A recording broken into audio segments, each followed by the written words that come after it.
Hello, friends. This is Dave Hurwitz, executive editor at ClassicsToday.com, here with Dave's Faves. And today I'm talking about, in number 107 in our series, the Ravel piano concertos. Both of them on a disc, because you can get them separately with other things, but come on. If you got to do one, you might as well do the other. You might as well do them both. And you might as well do them equally well, which doesn't always happen, actually. Now, there is a reference recording for these pieces, which everybody sort of knows. It's Samson Francois with André Cuitins on EMI Warner. And my goodness, it's wonderful. I love that performance. I adore it. I think it's absolutely fabulous. I am happy to make it the however choice in my series of Ravel piano concertos. However, I have another however choice. My however choice is this one.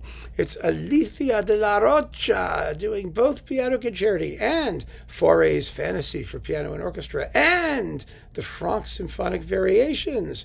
Now, in the piano concertos, the Ravel, it's the London Philharmonic under Lawrence Foster, and it's the LPO in all of these recordings, and the conductor is Rafael Frubeck de Burgos in the other works. Now, I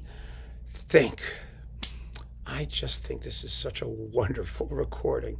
I loved everything about it. And there was also something that drew me to it, because I had known Alicia de Larrocha, because she was a real figure here in New York, but she also did a master class that I happened to see once that was just delicious. It was called How to Fake Rachmaninoff If You Have Tiny Hands. And she really did. She had teeny tiny little hands, but she could play anything. Some would say that her Rachmaninoff was not as well faked as it might have been, but she could play it. She got through it. And Rachmaninoff, of course, was left-handed and had a reach of like a 12th. And so for her to do that stuff was just fascinating. It was so much fun. But beyond that, her Ravel is so on point. It is so beautiful. And what really dazzles me is her performance of the left-hand concerto, particularly. Because the left-hand concerto is, as you know, exceptionally difficult. It's designed to make it sound as though the pianist has both hands going, and she has this tiny little left hand, and she plays it so bloody well. There are moments in this performance that have really served as the exemplar to me for all others. They frankly have. They're rhetorical moments, like in the first movement cadenza, right? The opening cadenza, the presentation of the themes for solo piano, where the piano's going bum bum ba-dum bum bum da da da dum boom. She nails those low notes. She has this sonorous, resonant recording, which helps a lot. Nice sounding piano, which helps a lot. But she actually shapes and sculpts the melodic line to really differentiate treble and bass planes of tone, and also to give the music this imperious, powerfulness that you somehow associate with two-handedness, not one hand, even though she's just, like boink, boink, boink, boinkity boink, boink, boink. On the bottom, it's just tremendous. It's an amazingly fine performance, and it just blew me away when I first heard it. And I love Francois, and I love all these others. There's so many others. I mean, the piece has been done, a zillion times, really very, very well by lots and lots of people. So I am not ruling out all the others that I discussed in my video on the Ravel piano concertos. And then there's the G major, which also has this sort of tendency.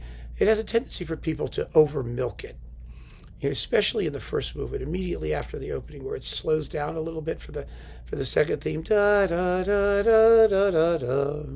Ba-da-da-dum, ya-da-da-dum, ya-da-da-da-da, the jazz stuff coming in. It's not supposed to be played like at a dead stop. It's supposed to preserve some sense of line. The second movement, too, which was Ravel, was suffering from the neurological condition that would eventually paralyze his ability to write music when he wrote this, and he said he literally had to do it one bar at a time. It has to be played with complete, utter simplicity and purity, utter purity of line. Yes, that's what it needs. And Larrocha provides that. It's such a moving performance. And then the concluding toccata is just, all fun and games. It's just delightful. But these are wonderful performances, and they are my choices. When I reach for the Ravel concertos, and God, I love these pieces. I mean, they are so fabulously written and so enjoyable. This is the disc, as often as not, that I haul out of my shelf, along with Samson Francois and some other people too. Yes, there are others, but boy, this is good. This is so good.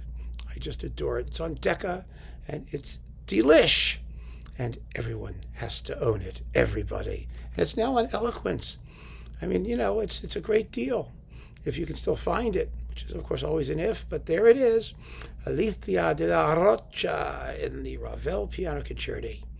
Make it your own. Keep on listening, friends. Thanks for joining me. Take care.